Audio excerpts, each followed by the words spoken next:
বাংলাদেশ ভারত সম্পর্ক নির্দিষ্ট সরকার কেন্দ্রিক হওয়া উচিত নয় বলে মন্তব্য করেছেন পররাষ্ট্র উপদেষ্টা মোহাম্মদ তৌহিদ হোসেন। সোমবার তিনি ভারতীয় সংবাদ মাধ্যম দ্য হিন্দুকে দেয়া এক সাক্ষাৎকারে এসব মন্তব্য করেন। এতে বাংলাদেশের একাধিক বিষয় নিয়ে আলোচনা করেছেন তিনি।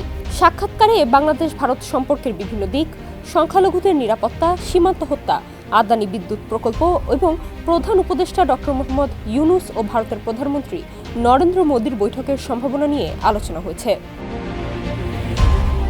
সাক্ষাৎকার সম্পর্কে তৌহিদ হোসেন বলেন, ভারত 15 বছরের বেশি সময় ধরে সম্পর্কের একটি ধরনে অভ্যস্ত ছিল। হঠাৎ করেই তা দ্রুত ভেঙে পড়ে। হয়তো নতুন বাস্তবতার সঙ্গে খাপ খাইয়ে নিতে কিছুটা সময় লেগেছে। সে কারণে সম্পর্কে অনেক বৈরী মনোভাব এবং অস্বস্তি অবশ্যই ছিল, কিন্তু আমার মনে হয় 6 মাসের মাথায় সেটা আসলেই শেষ হয়ে যাওয়া উচিত। তৌহিদ হোসেন বলেন, আমাদের দ্বিপক্ষীয় সম্পর্ক স্বাভাবিক হওয়া উচিত, যা ইতিমধ্যে কিছু ক্ষেত্রে ঘটেছে। যেমন বাণিজ্যে অল্প সময়ের জন্য মন্দা দেখা দিয়েছিল, কিন্তু আবার তা চাঙা হয়ে উঠেছে। সুতরাং এগুলো ইঙ্গিত দেয় যে দুই দেশ অন্তত বেসরকারি খাতে মানুষ একে অপরের সঙ্গে যোগাযোগ করতে চায় এবং এতে প্রতীয়মান হয় যে আমাদের আগ্রহ আছে। উভয় দেশেরই একে অপরের কাছে স্বার্থ রয়েছে এবং আমাদের তার প্রতি যত্ন নেওয়া দরকার। সাবেক প্রধানমন্ত্রী শেখ হাসিনাকে নিয়ে ভারতের পদক্ষেপ নিয়ে জানতে চাওয়া প্রসঙ্গে তৌহিদ হোসেন বলেন, শেখ হাসিনার বিরুদ্ধে মামলা রয়েছে এবং বিচারের মুখোমুখি করতে তাকে ফেরত পাঠানোর জন্য আমরা ভারতকে বলেছি।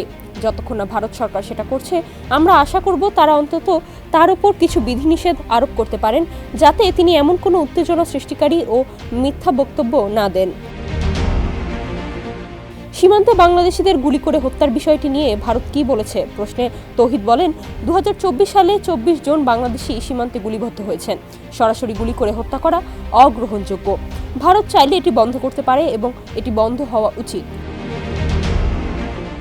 বাংলাদেশ ভারত সম্পর্কের ভবিষ্যৎ প্রসঙ্গে তৌহিদ বলেন, বাংলাদেশ ভারত সম্পর্ক শুধুমাত্র নির্দিষ্ট কোনো সরকারের উপর নির্ভর করা উচিত নয়। সম্পর্ক গড়ে ওঠে পারস্পরিক স্বার্থ ও শ্রদ্ধার উপর। দুই দেশের স্বার্থ ও জনগণের কল্যাণের ভিত্তিতে এগিয়ে নেওয়া উচিত। ডেস্ক রিপোর্ট, সমকাল।